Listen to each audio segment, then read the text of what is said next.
In the headlines of this hour on VTV News, General Secretary chairs Central Military Commission Conference. And later on, enhancing sustainability in wood industry.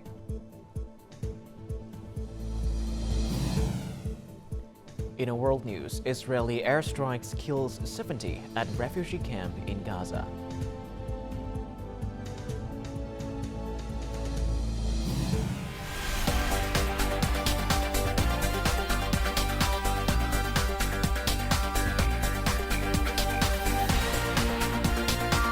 Broadcasting from Hanoi, the capital of Vietnam. VTV News starts right now. Good afternoon. It is currently 3 p.m. local time and you're tuning into 30 minutes of VTV News. I'm Nidin Le with the latest updates. Now, on Monday morning, General Secretary Nguyễn Phú Trọng, Secretary of the Central Military Commission, chaired the Commission's 8th session. The session discussed the results of implementing military and defense tasks and building the Military Party Committee in 2023.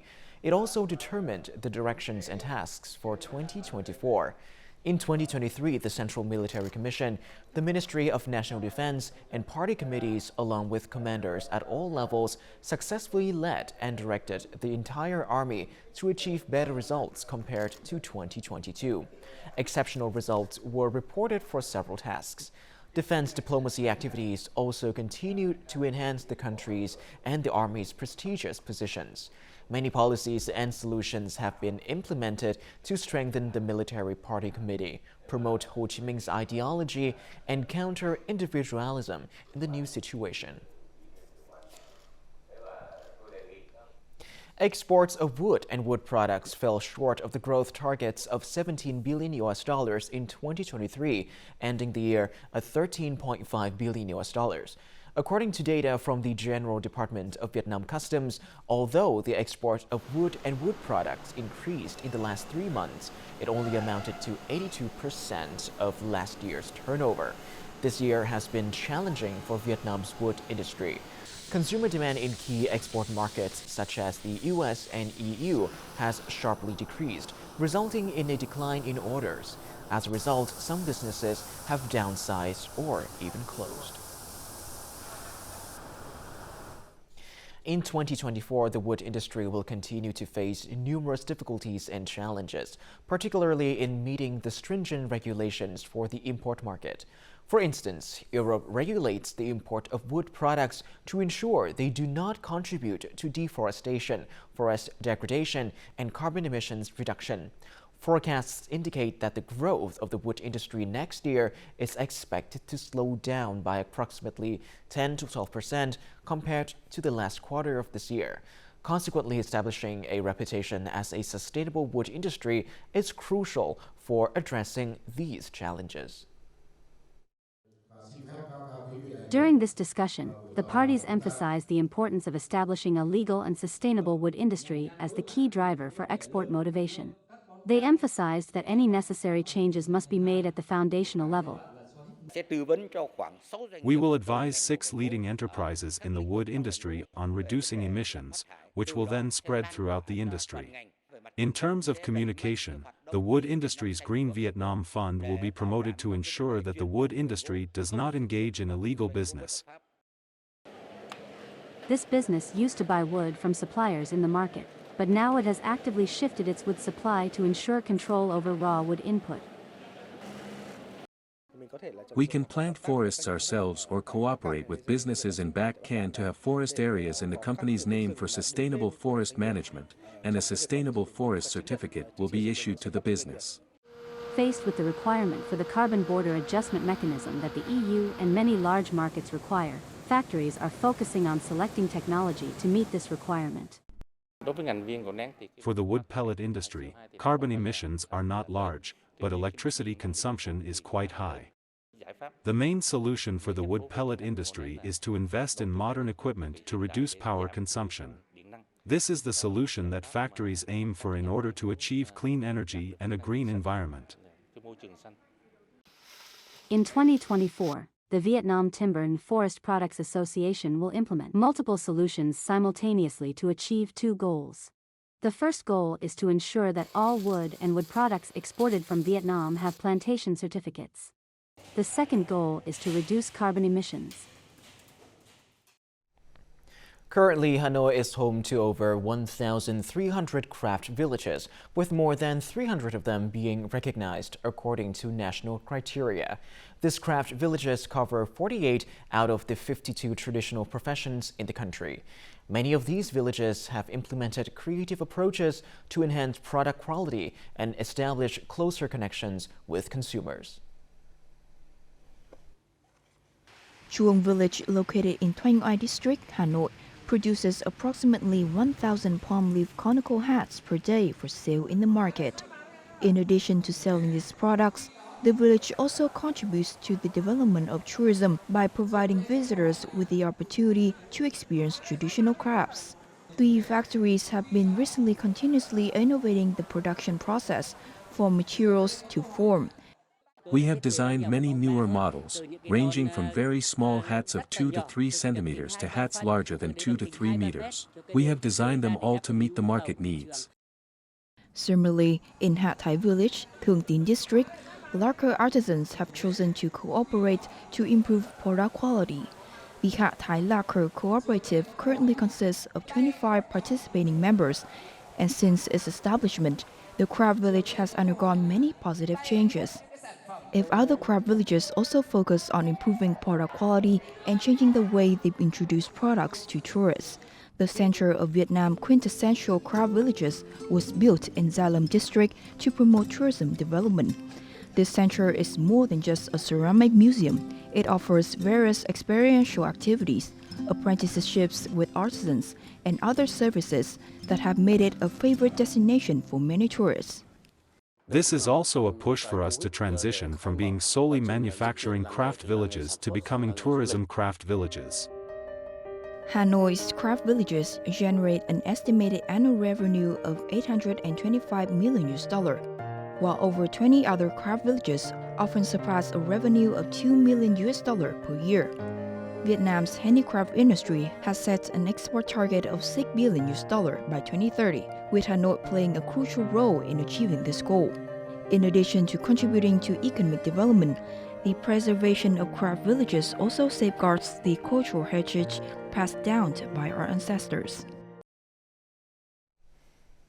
Currently, there is a significant increase in trade activities through the border gates in Lạng Sơn province. On a daily basis, around 1,100 to 1,300 vehicles are being cleared by customs, representing a 20% increase compared to previous times. The main items being imported and exported include fruits, agricultural products, iron and steel products, computers and electronics products and components. With nearly 15,000 vehicles entering and leaving the border gates each day, there's also a daily waiting list of about 200 to 300 vehicles for export. To accommodate the growing demand, Lạng Sơn province is ensuring that the export area is cleared for efficient customs clearance. It is expected that the volume of goods passing through the border gates will sharply increase next week to meet the year-end export demands of businesses. To effectively implement the Prime Minister's decision to strengthen the prevention of black credit activities, the State Bank of Vietnam has instructed credit institutions and foreign bank branches to facilitate access to loans for daily consumption. Specifically, banks should actively manage their capital sources and promote credit programs tailored to different target groups and customer segments, ensuring that legitimate and legal loans needs are met. Additionally, banks should accelerate their digital transformation efforts and embrace the use of technology to expedite the processing time for customer loan applications. This includes streamlining internal processes and procedures to provide maximum convenience for borrowers. And before we move on, let's have a look at the exchange rate between the Vietnam dong and some world currencies in today's market.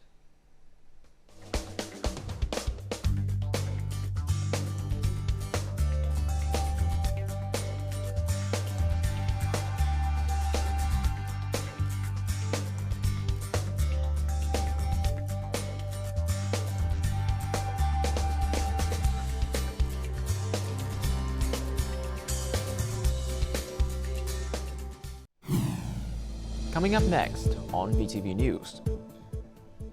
Ex-convicts start a new life with social policies banks loan. And later on, efforts to successfully bring electricity to the remote mountainous areas.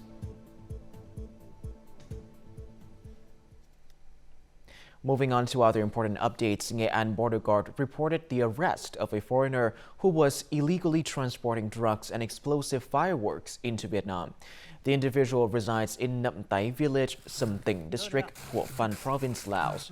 During the arrest, authorities recovered 130 synthetic drugs in the form of heroin, as well as 5 boxes of explosive fireworks from foreign brands.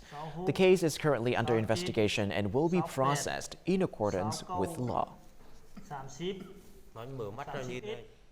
The Vietnam Bank for Social Policies, in collaboration with local authorities, has disbursed $5.4 million to more than 1,600 ex-convicts for their business development in a span of just over 2 months.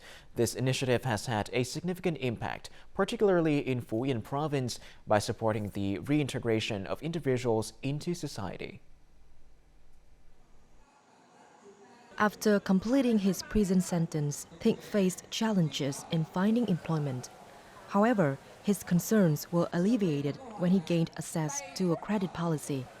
With a loan of $3,000 from the Social Policy Bank, Theo and his spouse now operate a wholesale coconut business in multiple locations within the Tuy An district. Initially, it was challenging to fit into the community upon my return. However, with the $3,000 loan for my business from the bank, I am now fully committed to work and no longer engage in negative behaviors. Local police organizations and the Social Policy Bank in Phú Yên are collaborating to assist over 2,000 ex-convicts who have completed their sentences in the last 5 years. They identified individuals in need of loans. Within just 2 months, nearly 20 cases have been approved for loans, amounting to a total of over $50,000. The lending policy serves the dual purpose of educating to prevent reoffending and implementing the Prime Minister's decision on credit regulations, enabling us to monitor them. We have to ensure the highest efficiency in lending. We have worked together efficiently and promptly to ensure funding for the beneficiaries. Lam, with a loan of $3,000, currently operates a small store specializing in crafting bedding, pillows, and curtains. Thanks to her dedication, she has managed to attract customers and establish a stable income. The credit policy for ex-convicts has played a vital role in supporting Lam and others facing similar circumstances, enabling them to rebuild their lives and strive for a brighter future. According to the Indian Coast Guard, a cargo ship carrying more than 20 crew members, including 1 Vietnamese, was attacked by a drone and caught fire while en route to India. Thankfully, both the ship and its sailor are safe. The Indian Navy has initiated an investigation to determine whether the drone was launched remotely or from a nearby ship. The cargo ship, flying the Liberian flag, is currently being escorted to shore and is expected to arrive at Mumbai port on December the 25th. The attack occurred approximately 200 nautical miles off the Indian coast. The ship was transporting crude oil from Saudi Arabia to India. Authorities in Nghệ An province have recently busted a large-scale case of illegal wild animal transportation. The Police Department for Crimes Related to Corruption, Economics, Smuggling and the Environment, in coordination with the Nghệ An Police Force, detected and investigated 2 cars driven by 2 individuals from Hanoi. The incident occurred while they were passing through Nhi Hung Ward, Cửa Lò town. During the investigation, the police discovered 1,800 wild animals of various species in the car, including turtles, snakes, pythons, and parrots. Some of these animals are classified as rare species under Appendix 1, making them highly endangered and in need of protection. During the final days of the year, the Northern Power Corporation is working diligently to bring electricity to hard-to-reach areas, providing a warm welcome to the year 2024. The introduction of electricity has led to significant improvements in the economy and the lives of the people in the highlands. The final lines are about to be pulled. Workers are working urgently to energize the 35 kilovolts line. This Tet holiday, people will be the happiest as they will be using national grid electricity for the first time. Now that there is electricity in the village, I am very happy. It has been nearly 60 years since I had access to state-supplied electricity. Now, every house is lit. In Phie district, there are currently over 1,000 households without access to grid electricity. The Northern Power Corporation has decided to construct a new 35 kilovolts lines and a 1,000 kilovolt amperes transformer station. We are committed to working together to achieve our targets and ensure optimal conditions for installing tools, supplies, and equipment, as well as providing electricity to serve the people. The Northern Power Corporation has dedicated a substantial amount of resources to invest in multiple projects aimed at providing electricity to highland villages. With the support of the Northern Power Corporation, the provincial electricity company has coordinated efforts to build and install electricity lines. By the time Tet holiday arrives, approximately 300 households in villages across 3 districts will have electricity in their homes. Last year, the last communes of Cao Bằng, Bắc Cạn, Hà Giang, Lai Châu, Điện Biên, and Thanh Hóa received access to grid power. Currently, all communes in the area managed by the Northern Power Corporation have electricity from the national grid. Ho Chi Minh City's tourism sector's revenue has now exceeded its 2023 target, earning over $5.2 billion for the local budget. This figure is higher than 2019, the year before the COVID-19 pandemic hit. Many new tourism products and services have been launched for tourists during this peak festive season. Ho Chi Minh City's tourism sector has launched its first overnight tours. Tours run every 30 minutes. Unfortunately, these are just sightseeing tours without many stops and services for visitors. The evening economy creates more opportunities to compete with other regional tourist cities in attracting tourists.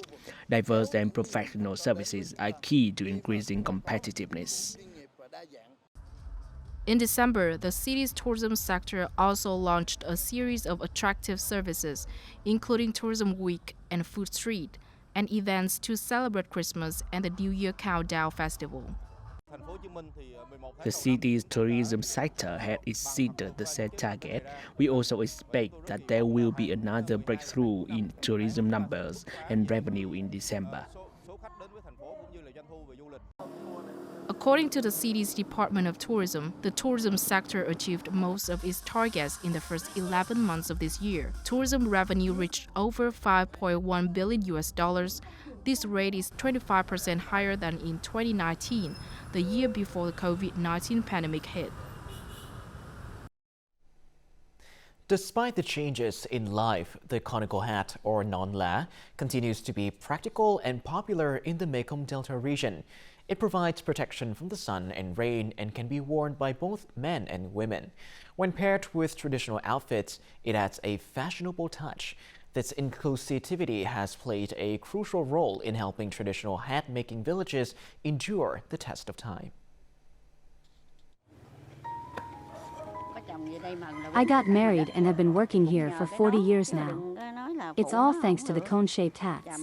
Making and selling hats helps me earn money to buy food. It used to be really joyful here. Every family, from young to old, made conical hats. Now, people have left, and it feels quite desolate. Nowadays, very few people make conical hats. The younger generation has chosen different careers, and hardly anyone continues this craft. In the midst of downturns, the centuries-old village known for crafting conical hats is now predominantly populated by elderly individuals. These residents refuse to abandon the craft that has been an integral part of their lives since times of scarcity. I don't keep track of my monthly earnings, but my income is stable. At my age, should I let my grandchildren take care of me? But I can still work, so I prefer to continue doing so. It eases the burden on them a little bit. The conical hat not only provides a satisfactory income for those in the profession but also serves practical purposes. As a result, it's become a familiar accessory that is closely tied to the daily lives of people in the Delta for both leisure and to wear in various weather conditions. The conical hat is handy. We can use it for sun or rain protection.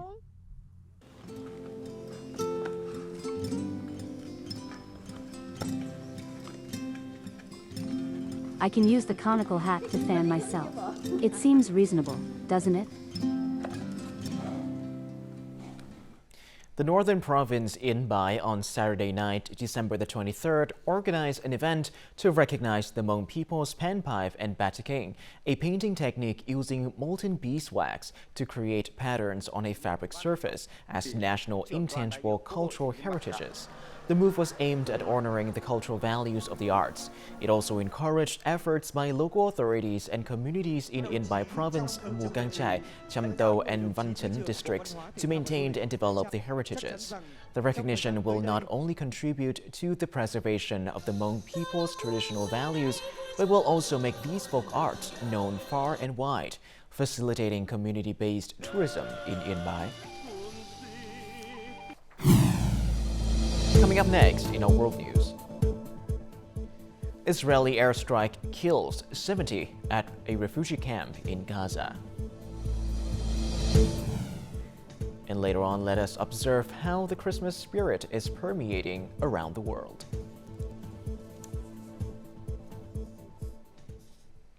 Moving on to our world news, at least 70 Palestinians were killed on Sunday in an Israeli airstrike on the Al-Maghazi refugee camp in the central Gaza Strip. The attack resulted in the destruction of numerous homes, and it is anticipated that the number of casualties will rise. Currently, emergency responders and families are searching for survivors amidst the wreckage. The bodies of the victims and the injured have been transported to nearby hospitals. The Al-Maghazi refugee camp, located in central Gaza, is densely populated and had previously been advised for evacuation by the Israeli military. On the Israeli side, the military is aware of the airstrike and is assessing the situation. Israeli Prime Minister Benjamin Netanyahu has declared that the Israeli military is advancing further into Gaza with the objective of achieving a decisive victory over Hamas.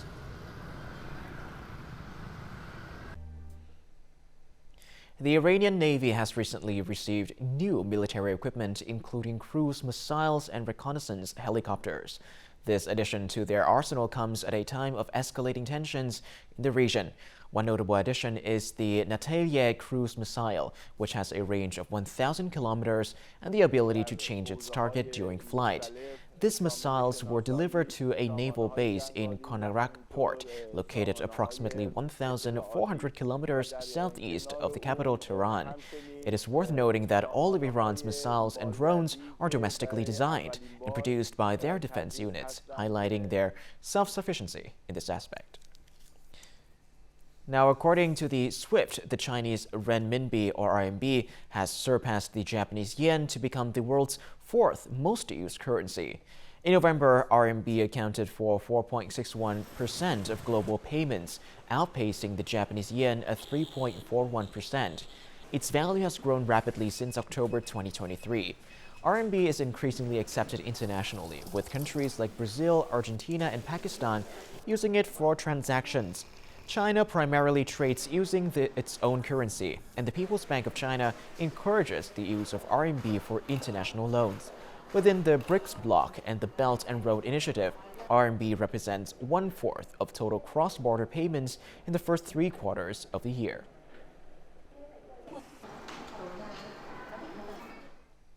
Across the globe, the festive spirit of Christmas 2023 is spreading, adorning the world with vibrant colors and twinkling lights. The joyous season has embraced every corner and every home. However, while some places are filled with festivities, others quietly observe amidst conflicts and wars. This year, the city of Bethlehem in the West Bank has canceled its Christmas event.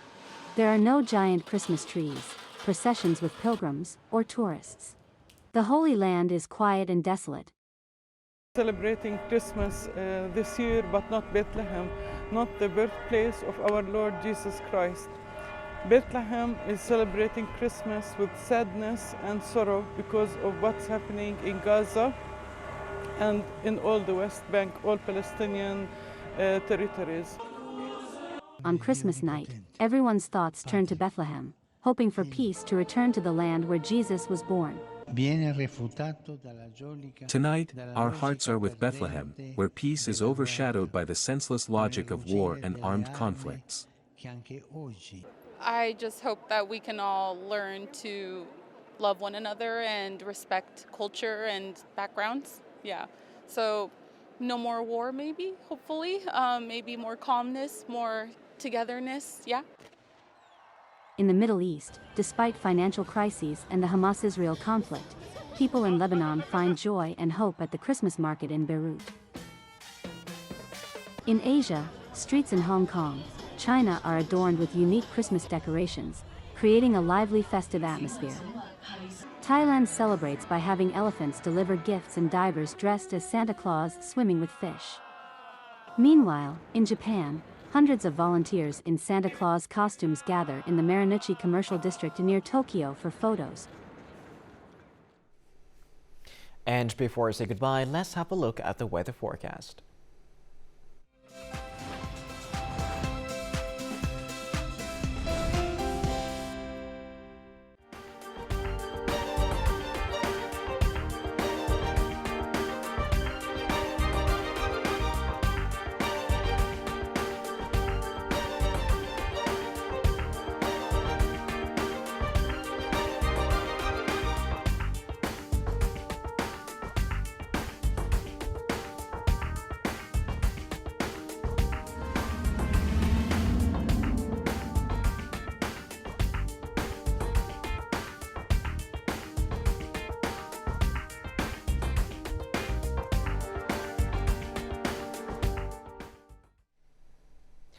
And that is all for this hour on VTV News. To rewatch our program, you can visit our website or YouTube channel or download a mobile app VTVgo for more. Thank you for watching, and goodbye for now.